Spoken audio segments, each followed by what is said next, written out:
it's a bit more difficult for me to precisely say what is going to happen to you on any specific day, right? I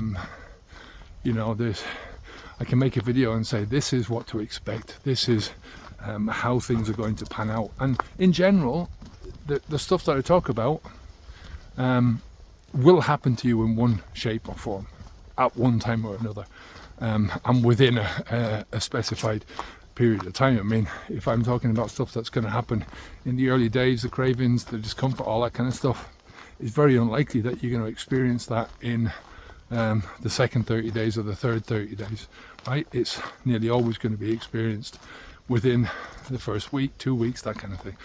So, but I don't have a crystal ball. I mean, I can't even do that with my clients that I'm talking to one-on-one.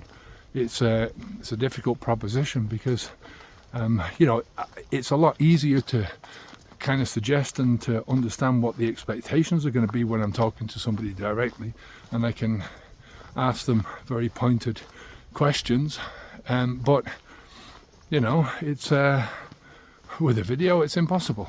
Now, having said that, habits are habits. They in order to reduce the influence of the habit, it needs to go through a certain sequence.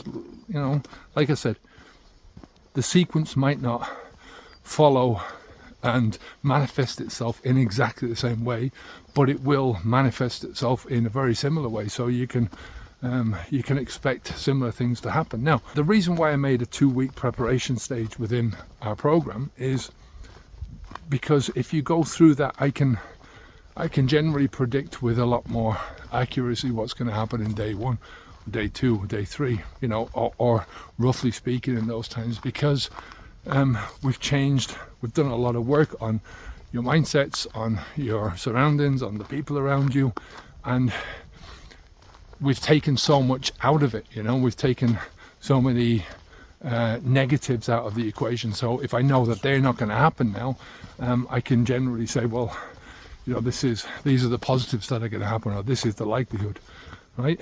If you go through the preparation stage and you don't do any of the fucking work, I can't do anything about that, So your expectations are going to be always on the work that you've done, but it comes down to that. It comes down to following a certain system. This is the way that I did it, the way that we work our own system is, it took me a long time before I was able to understand what I was going through, right? Like that first year, a lot of the stuff that was happening to me, a lot of the things that I was trying, they were hit and miss. Sometimes it was throwing shit at the wall and seeing what sticks, right? And that's all you can do. 5 years later, dealing with so many different people, doing so much reading, doing so much research, and putting it all together has just enabled me to have a much better grasp on the sequence of events, right? Habit is a habit, right? And we're not trying to get rid of the habit or break the habit or eliminate the habit. We're trying to reduce the influence of the habit. It comes down to that, basically. So we're reducing the influence of one habit, and then we're trying to increase the influence of these other habits, and the other habits depend on where you want to go. That's just it. Anyway, take care of yourself, and I'll speak to you soon. Onwards and upwards.